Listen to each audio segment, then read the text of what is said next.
കലോത്സവ വേദികളിൽ നിശ്ചിത സമയത്തിന് ഹാജരാകാത്തവരെ ഒഴിവാക്കാൻ നിർബന്ധിതമാകുമെന്ന് വിദ്യാഭ്യാസ വകുപ്പ് മന്ത്രി വി ശിവൻകുട്ടി. സമയക്രമം പാലിക്കാത്തവരെ അയോഗ്യരാക്കാനാണ് ഉന്നത കമ്മിറ്റി തീരുമാനം. സംഘാടക സമിതി ഓഫീസിൽ ചേർന്ന ജില്ലാ ടീം കോഓർഡിനേറ്റർമാരുടെ അവലോകന യോഗത്തിൽ സംസാരിക്കുകയായിരുന്നു മന്ത്രി. അപ്പീലുകളുടെ ആധിക്യവും കുട്ടികൾ വേദിയിലെത്താൻ വൈകുന്നതും മത്സരങ്ങൾ വൈകുന്നതിന് ഇടയാക്കുന്നുണ്ട്. മത്സരങ്ങൾ സമയബന്ധിതമായി പൂർത്തിയാക്കുന്നതിന് കുട്ടികൾ വേദിയിൽ സമയത്തിനെത്തിയെന്ന് ജില്ലാ കോഓർഡിനേറ്റർമാർ ഉറപ്പുവരുത്തണം. ഒന്നിലധികം മത്സരങ്ങളിൽ പങ്കെടുക്കുന്ന കുട്ടികളുടെ അസൗകര്യവും ബുദ്ധിമുട്ടും ഒഴിവാക്കാൻ ക്ലസ്റ്ററിൽ ക്രമീകരണം നടത്തും. +2 ഡിഗ്രി കഴിഞ്ഞവർക്ക് വേൾഡ്സ് ഫസ്റ്റ് AR/VR ക്ലാസ് റൂമിലൂടെ സ്മാർട്ട് ഫോൺ എഞ്ചിനീയർ ആവാം. കൂടുതൽ അറിയാൻ വിളിക്കൂ Bridco and Bridco.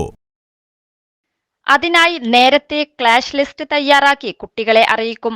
Programme committee കൺവീനറും 14 ജില്ലാ കോഓർഡിനേറ്റർമാരും തമ്മിലുള്ള ആശയവിനിമയം സുഗമമാക്കാൻ വാട്സ്ആപ്പ് ഗ്രൂപ്പ് ഉണ്ടാക്കാനും അതുവഴി നിർദ്ദേശങ്ങൾ കൃത്യമായി വിനിമയം ചെയ്യാനും തീരുമാനിച്ചു. മത്സരഫലങ്ങൾ പ്രഖ്യാപിച്ചതിന് പിന്നാലെ വിജയികൾക്ക് മൊമെന്റോ വിതരണം ചെയ്യും. സമാപന ദിവസം ഉച്ചയ്ക്ക് 1 മണിക്ക് മത്സരങ്ങൾ പൂർത്തിയാക്കണമെന്ന് മന്ത്രി നിർദ്ദേശിച്ചു. വേദികളിലേക്കുള്ള യാത്ര എളുപ്പമാക്കാൻ സൗജന്യ ഓട്ടോ സേവനം പ്രയോജനപ്പെടുത്താം. മത്സരങ്ങൾ നല്ല നിലയിൽ പുരോഗമിക്കുന്നതായും കുട്ടികൾ സന്തുഷ്ടരാണെന്നും മന്ത്രി പറഞ്ഞു. യോഗത്തിൽ ധനകാര്യ വകുപ്പ് മന്ത്രി KN ബാലഗോപാൽ, MLA മാരായ M മുകേഷ്, M നൌഷാദ്, കോവൂർ കുഞ്ഞുമോൻ, 14 ജില്ലകളിലെയും കോഓർഡിനേറ്റർമാർ എന്നിവർ പങ്കെടുത്തു.